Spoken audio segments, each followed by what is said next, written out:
Ndabasuje cyane kandi ndabifuriza ibihe byiza mwese mukomeje gukurikira ibiganiro bitandukanye Royal TV yabateguriye. Nkuko mumaze kubimenyera rero muri aya masaha twa turi mu mwanya w'ikiganiro barashoboye. Ni ikiganiro tuganiramo n'abagore bo hirya no hino batandukanye biteje imbere kugira ngo n'abandi bari hirya no hino babarebereho. Kuri uyu munsi rero ntabwo twagiye mu bagore biteje imbere mu bitewe wenda n'ibintu bakora, bitewe n'ibintu bakoze, ahubwo uyu munsi twegereye umwe mu bagore bakomeye, umugore w'umuyobozi hano mu Rwanda, ayobora kimwe mu bigo bikomeye hano mu Rwanda, ikigo cya Action Aid, yitwa Josephine Uwamariya. Agiye gutangira atubwira bimwe mu bijyanye n'ubuzima bwe, aho yageze, inzira yaciyemo kugira ngo abashe kugera ku rwego ari uyu munsi. Ese byagenze gute? Ese yaciye mu zihe nzira? Ese kugira ngo ashobore kuba umuyobozi kandi ari umugore habikora gute? Imbaraga zikura hehe? Byinshi ku buzima bwe, byinshi kuba ari umuyobozi kandi ukomeye ndetse w'umugore. Muraza kubyumva muri iki kiganiro cyacu barashoboye cyo kuri uyu munsi. Mbahaye ikaze rero muri iki kiganiro, nge ndi Hose Nishimwe ugiye kukibagezaho, ntimujye kuri.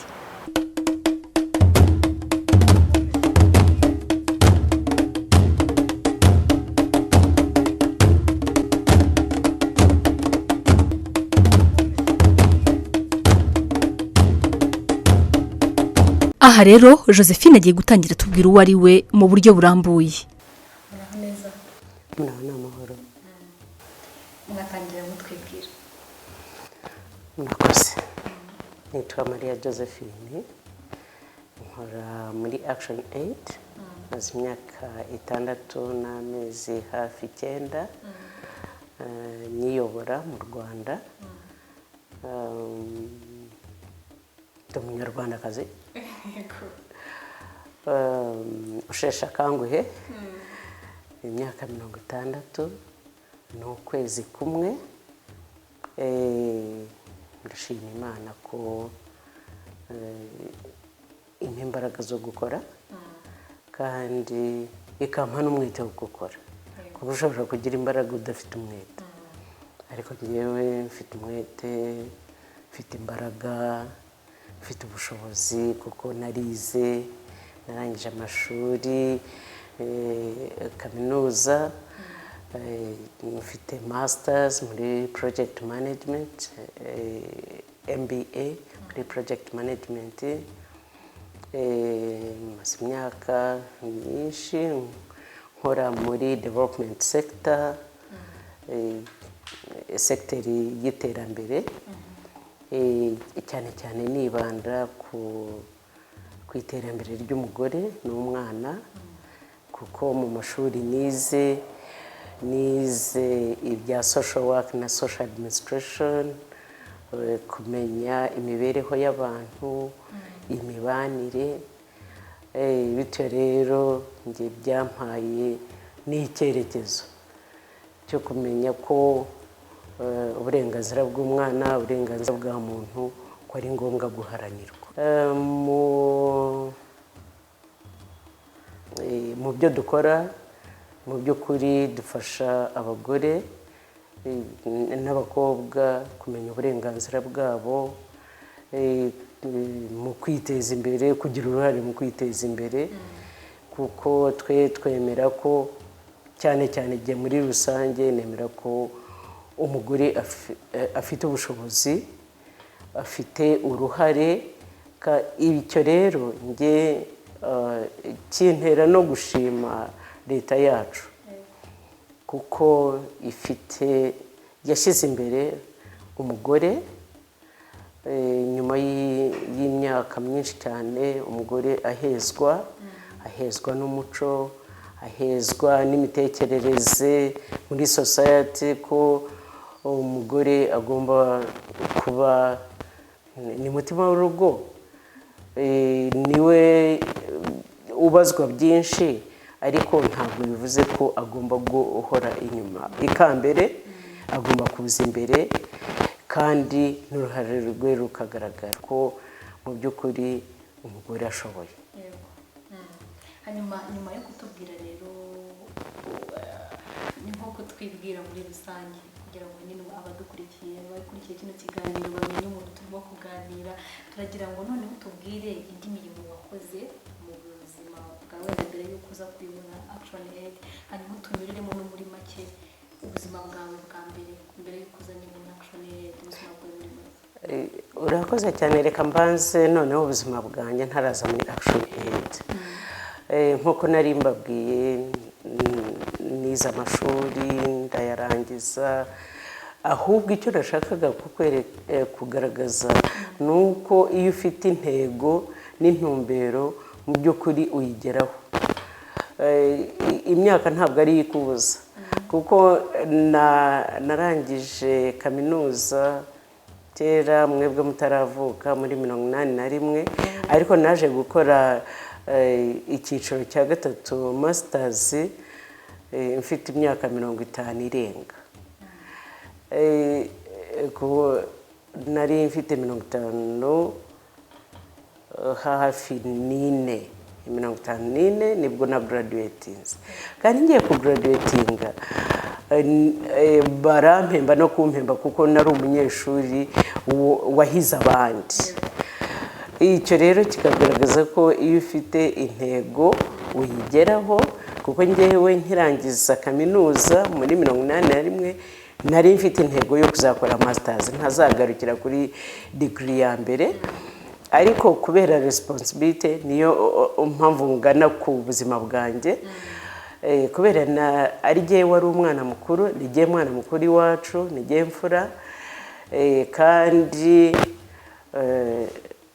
kuvuka navukiye mu Rwanda, amateka yacu aza kungiraho ingaruka, turahunga mba mu buhunzi imyaka irenga 36, ariko kubera tutari mu gihugu cyacu bakatwita amazina atandukanye, bakatwita ubwo, kandi ufite ukuri.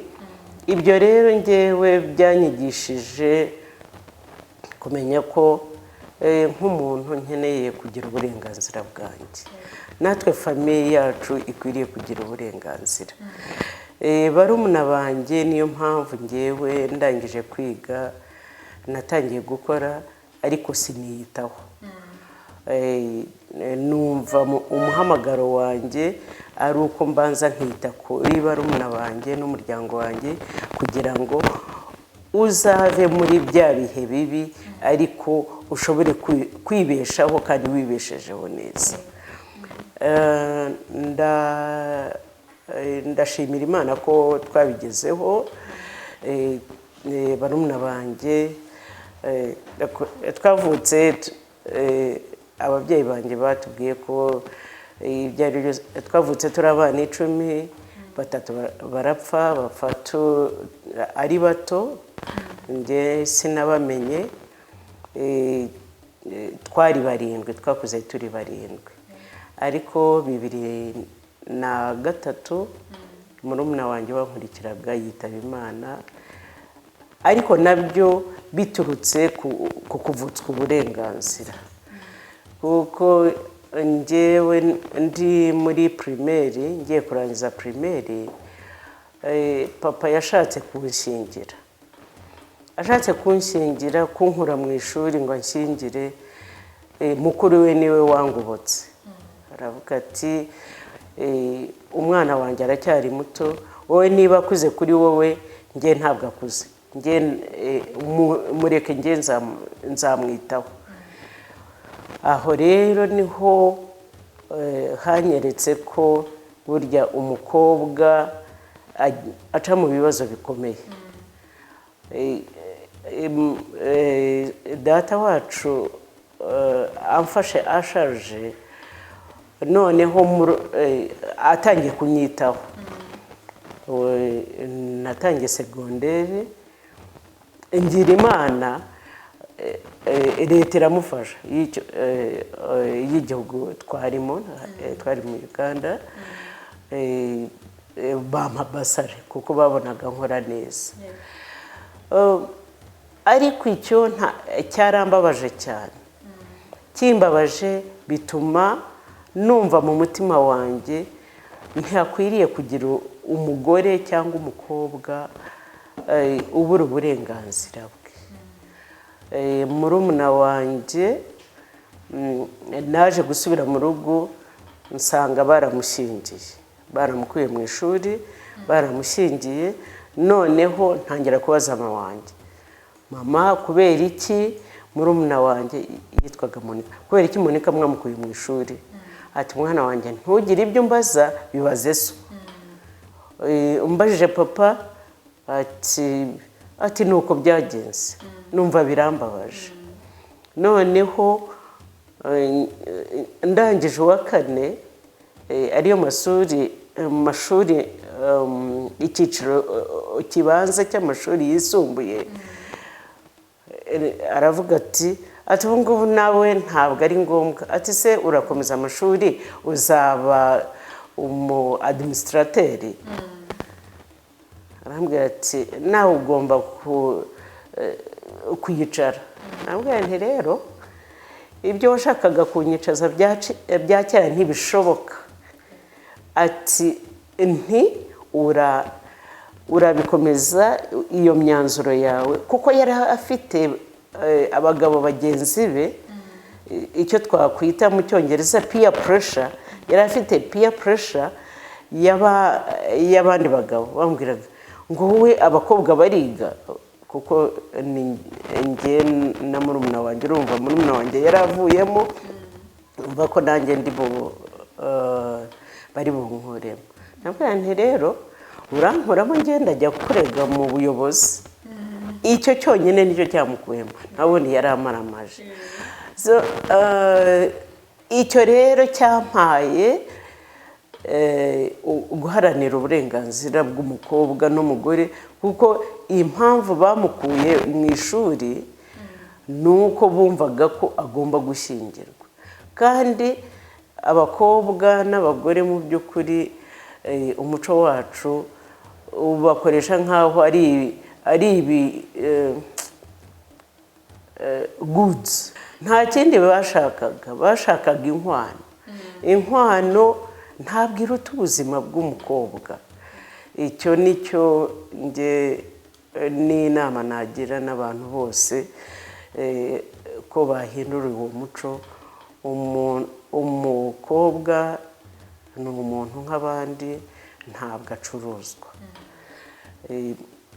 Naganishaga ko murumuna wanjye yaje kwitaba Imana yaranduye agakoko ka sida, kuko ibyo yagiyemo ntabwo yabikunze, aza kugira amahirwe mabi arandura, yaje kwitaba Imana.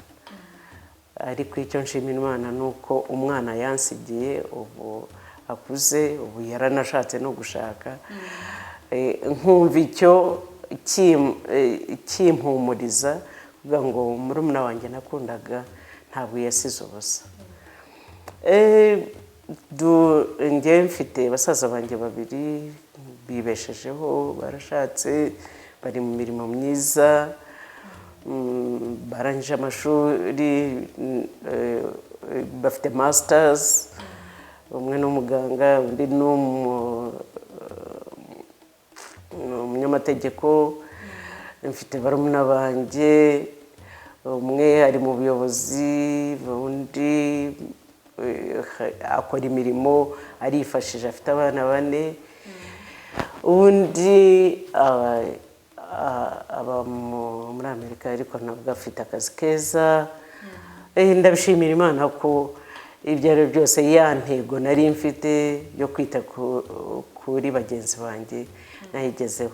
Ubwo abo ngabo bose bari muri babandi nyine ukibona akazi bitayeho, wowe utiyitayeho rwose, kuko njye nta n'ikindi nigeze kwikorera, ari kwigurira ikibanza ngo nubake, ntabyo nigeze nkora. Ari ukwigurira imodoka icyo gihe ngo nyitware, kandi nakabaye nyigura, ntabwo nigeze niyitaho.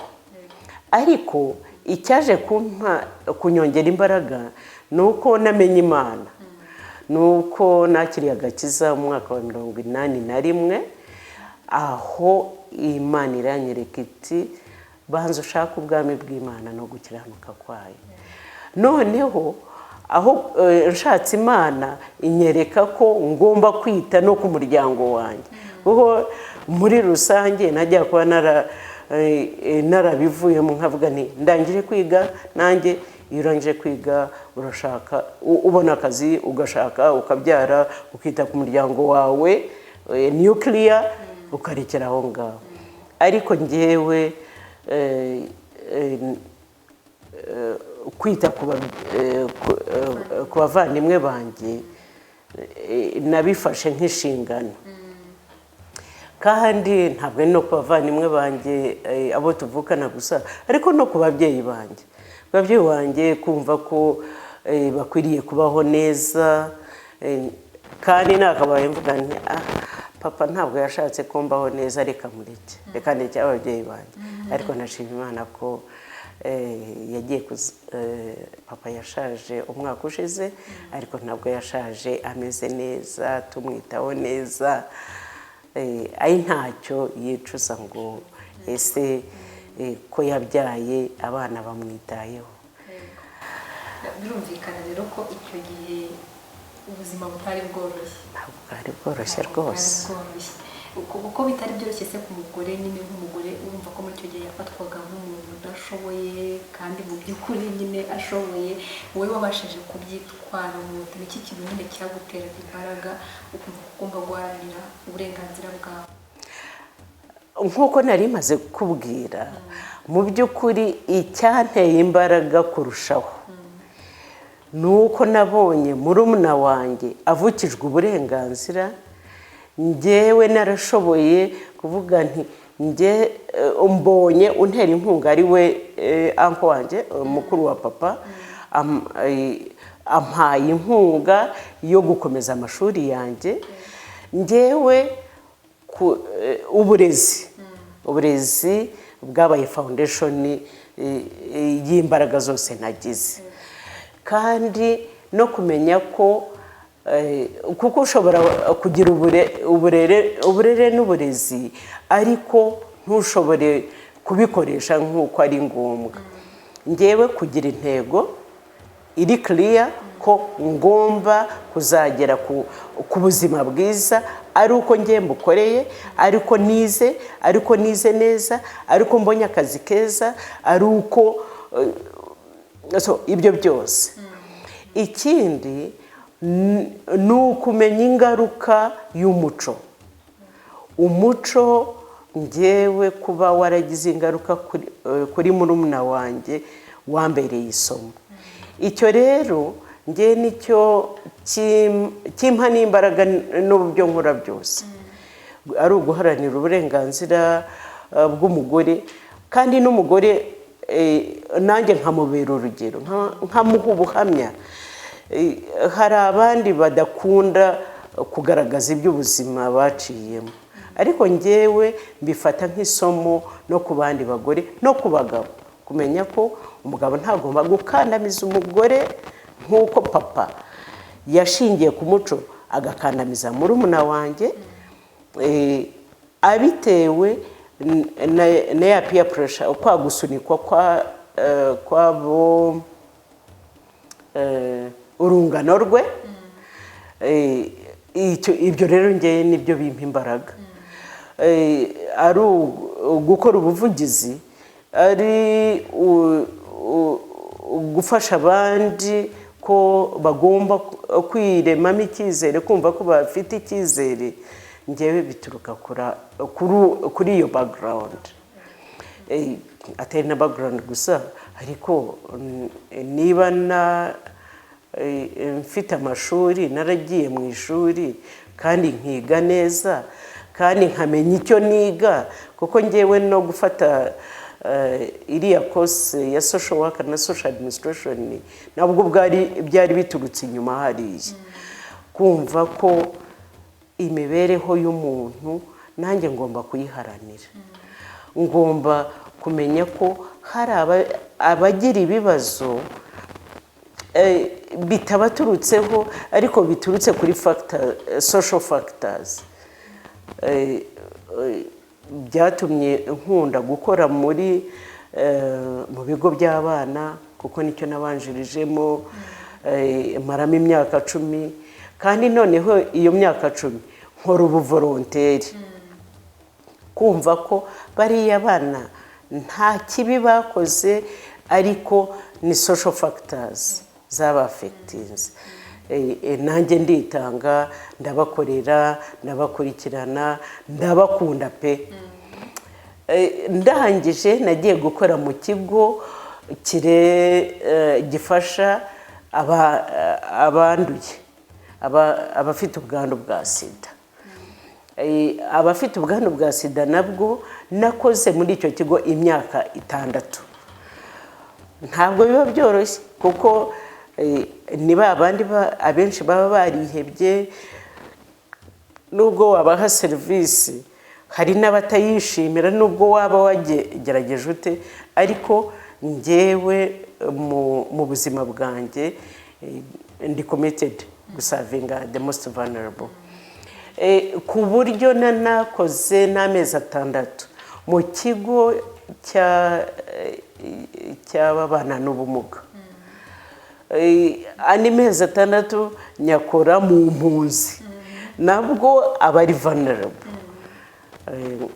Nuje mu Rwanda rero imyaka irenga 15 nikoze muri development field, ariko nibanda ku bagore n'abakobwa, ku buzima bwabo, ku mibereho yabo, kubavuganira, kubaha ubushobozi bwo kwivuganira, kubashishikariza kujya mu myanya y'ubuyobozi kugira ngo bashobore gufata ibyemezo. Numva iyo ngiyo niyo satisfaction yanjye. Usibye kuyobora Action Aid, ibihe bikorwa bindi ukora bishobora kubera nk'urugero abagore n'abakobwa? Kuyobora Action Aid ntabwo ariko akazi nuko ariko kazi kampemba, ariko njyewe ndi muri za groups zitandukanye kandi zipromotinga cyangwa ziteza imbere, ziharanira guteza imbere umwana w'umukobwa. Aho mvugira ndi chairperson, umuyobozi,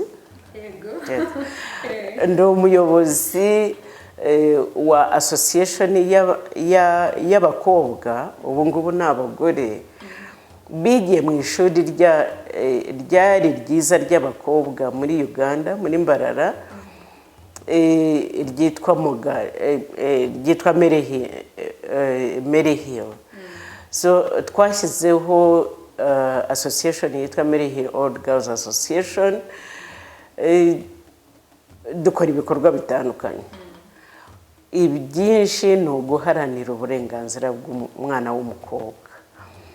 Icyo nishimira ni uko twashyizeho ishuri ry'icyitegererezo ry'abakobwa riri Nyagatare, naryo twitiriye Mary Hill, kandi rishishikariza cyangwa riteza imbere uburere bw'umukobwa, uburezi bw'umukobwa, cyane cyane bibanda kuri science, kuko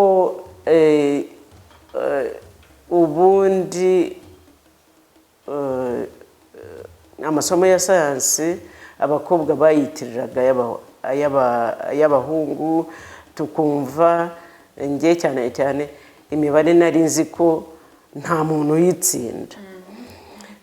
Twajya kuri physics nkumva ibyo rwose ni iby'abahungu, ariko aho tuvugira abana b'abakobwa biga muri iryo shuri mu by'ukuri barabishoboye. Ikindi nkora ni ari no mu itorero, ndi mu nzego ziyobora itorero, ariko nkazanamo guharanira uburenganzira bw'umwana n'umukobwa, umwana w'umukobwa n'umugore. Ibyo rero bikamfasha. Ndi no ku rwego vice president w'Urunana, ni umuryango Urunana Development Communication, nawo uharanira ubuzima bw'umugore cyane cyane. Iyo ndi muri izo nzego rero mba numva uburenganzira bw'umugore mbuharanira, kuko numva buri muri jyewe. Niba ubwanjye bwari nari ngiye kubuvutswa, abandi ni uko badakwiriye kuvutswa uburenganzira. Ubuvugizi ndabukora. Ndi no ku rwego rw'ubuyobozi rwa board ya umuryango witwa Rwanda Initiative for Sustainable Development RISD, naho duharanira uburenganzira ku butaka, kandi umugore niwe dushyira imbere. Nkumva rero muri rusange ibyo mba ndimo byose ni uburenganzira bw'umugore. Josephine rero nubwo mumubona nk'umuntu ukomeye wita ku kazi ke ndetse unagakunda cyane, ushobora gukeka ko ahugira mu kazi ke cyane ntabone umwanya wo gukora indi mirimo yo mu rugo nk'abandi bagore bose. Siko bimeze rero, kuko twanamusuye mu rugo iwe atwereka uko yita no ku yindi mirimo yo mu rugo.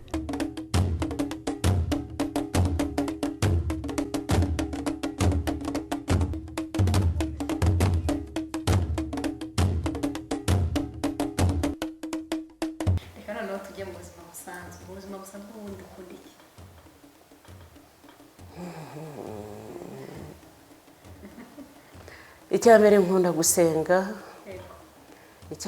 icya kabiri nkunda gusabana, icya gatatu guharanira kurwanya akarengane.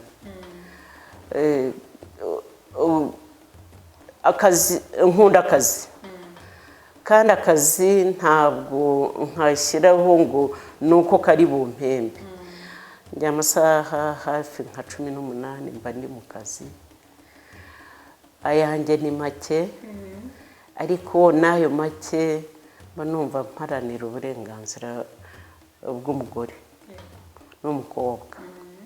Hanyuma muri aka kanya hari nk'abantu b'abakobwa bakurikiye kino kiganiro, nk'umwana w'umukobwa ni iki muri aka kanya wamubwira dushobora kumufasha, wenda wicara agatekereza ko ubuzima bwe wenda hari umuntu runaka abushingiyeho ko ari uzamufasha gutera imbere, cyangwa se uhora wihebye uvuga ngo ubuse natera imbere gute namera nka Josephine, nanjye nkaba umuyobozi w'ikigo runaka gikomeye, niki kintu wabwira muri aka kanya? Icya mbere ni ukwigirira icyizere. Icya kabiri ni ukugira intego no kumenya ko ubuzima bw'umuntu nyir'ubwite niwe ubugiramo uruhare mbere na mbere kurusha abandi. Nk'uko njye nabigaragaje, nta wigeze ansunika ngo ugende ukore kiriya. Hoya, njyewe nabyumvaga mu mutima wanjye ko ngomba kugera ku rwego rushimishije, kandi urwo ngezeho rurashimishije, uretse ko nshaka no kuzongera.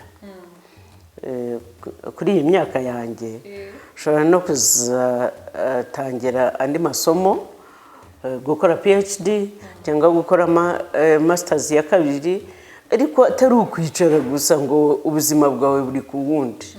Nicyo rero njye nabwira umwana w'umukobwa, ntihagire uwicara agategereza ko hari undi uzamukorera ubuzima bwe. Ubuzima bw'umuntu niwe ubugiramo uruhare.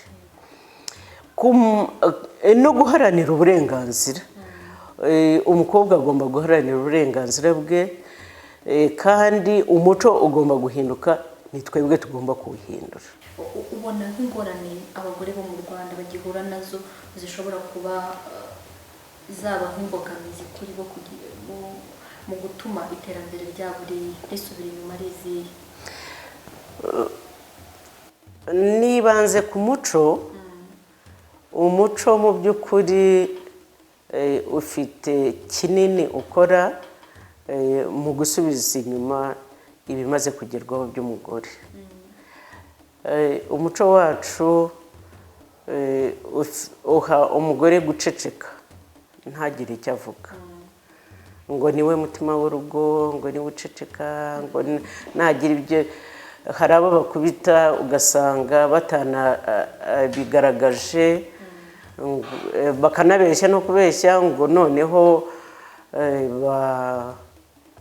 ngo yasitaye ngo yaguye muri dushe ngo kandi bamukubise bamukubise kandi hari itegeko rihana abakora ibyo bikorwa violence against women. Uwo muco rero ukwiriye guhinduka. Icya kabiri ni umuco wo kudafatanya imirimo myinshi umugore akora. Iyo mirimo mu ndimi z'amahanga bayita unpaid care work cyangwa imirimo idahabwa agaciro, yubakiwe kandi kuri wa muco ngo umugore niwe uheka umwana, umugore niwe uteka, umugore niwe utashye, umugore niwe uvoma, umugore. Ese uwo mugore azagira amaboko angahe yo gukora ibyo byose? Azagira imbaraga zingana iki zo gukora ibyo byose? Icyo leta rero ikwiriye kubikora nuko iyo mirimo idahabwa agaciro yahabwa agaciro, abagabo bakigishwa bagakangurirwa gufatanya n'abagore babo, akamenya ko agomba kwiga neza akagera ku ntego ye. Ntazagire intego yo kumva ko iyo umukobwa arangije segonderi agomba kujya gushaka ni ikiyongeraho. Kwiga nibyo biha imbaraga. Ku mugore ushobora kuba atarageze ku rwego nagezeho, nawe rwose birashoboka. Ntabwo kugera ku rwego ngezeho ari byo byonyine, ariko hari n'abakora ubucuruzi bwunguka, bakagana amabanki, bakamenya ko na BDF ihari, bashobora kubona inguzanyo bakabona 75% bya garanti. Mu by'ukuri nashimangira ko umugore ashoboye, n'umwana w'umukobwa afite ubushobozi, ariko noneho bongereho ubushake. Murakoze.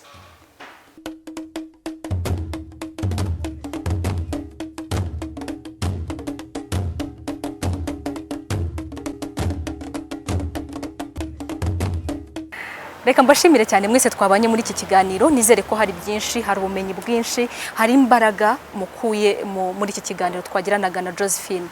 Ndibaza ko abana b'abakobwa benshi ndetse n'abagore batandukanye bari hirya no hino hari byinshi mumwigiyeho kugira ngo namwe mubashe kubaka ejo hanyu hazaza. Ikiganiro nk'iki ngiki rero nakagaruka ku munsi nk'uyu nguyu. Mukomeze kugira ibihe byiza, munogerwa n'ibindi biganiro bitandukanye Royal TV yabateguriye. Nge nari Rose Nishimwe. Bye.